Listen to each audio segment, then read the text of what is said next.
Morgue Chat, Valentine's Day, Love Fest number 2.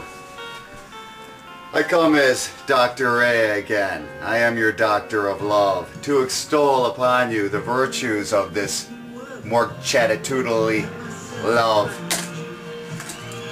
So, the thing that you have to know, and what says love more than Alice Cooper in the background? Nothing. Well, let us understand the responsibility of using love in the definition that it is purported to be construed. It's a strong and potent word, and generally used out of context, irresponsibly or just plain wrong. Now, love. The definition is what you do on a constant basis.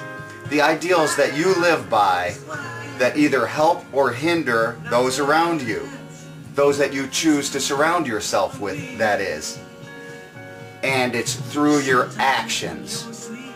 Not speech, not a charitable pomp. Now, I always think about this. I think of the Jews, okay?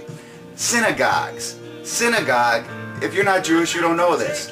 But the Orthodox Jews, they got this box inside their little church, their round church. And it's a box.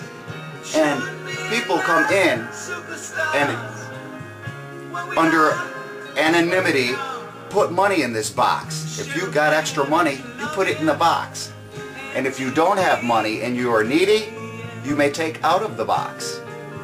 They just do that. You know, you could call it karma or whatever, but nobody knows who did it. Nobody gets a fucking gold star. No pun intended, Jews. Alright, call it karma, but they would call it love of their fellow brethren, whatever the hell, congregation. Now let me explain it in threes, because we like to do that here at Morgue Chat. We enjoy it and we like it. You love your people, organisms that you are truly concerned with, your family, close friends, pets. You know, you spend your time on earth to attain things to provide abundant generosity towards the well-being and happiness and health of these. You would put your own life in jeopardy for the preservation of them. 2. How about your country? The chunk of land whose geosocial landscape developed you into what you are. You will pay fair taxes for the things you need. And we'll get into needs in another Morgue Chat. We ain't got time for that. You will work to produce goods that inspire pride and economic stability of your country. And you will lay down your life to protect it against foreign invaders. And you will take domestic tyrants and put their heads on freaking stakes. Have you been hearing me? Alright, besides that, these things take time, effort, generosity, and selflessness. Therefore, love. Music. Now this is only for band members, and by far not all of you. True love of your music means you will not cheapen it by assimilation to the current popular market. You will not dishonor it by changing it into what it is not by electronic, digital manipulation. You hold true to the message behind it and lose not idealism for the approval of popular consensus. Your music is an autobiography and it should not be fiction. Say what you mean what you say if you love this thing. Now that brings us right on into popular misconceptions. First popular misconception. You do not love Kid Rock.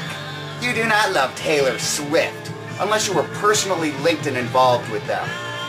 You do not love Double Cheeseburgers or American Idol or that song or that movie, and no one loves chocolate, alright? These are things that have nothing to do with your welfare or progression of the things that are truly important in your life. These are things that you can idly support through a fraction of a percentage of your effort and no real thought or care. These can be dispensed with, resulting in no change to your life, psyche, happiness, or health. Except for the double cheeseburger, because that could probably really benefit your health if we could get rid of that. But you would just find something else to shove into your gullet. Speaking of substitution, substituting frivolous items, let's get into modern marriage. You love someone. Aww, how nice. You say it, you declare it, you get a piece of paper documenting it. I love beer. You take pictures of it. Not those kind either.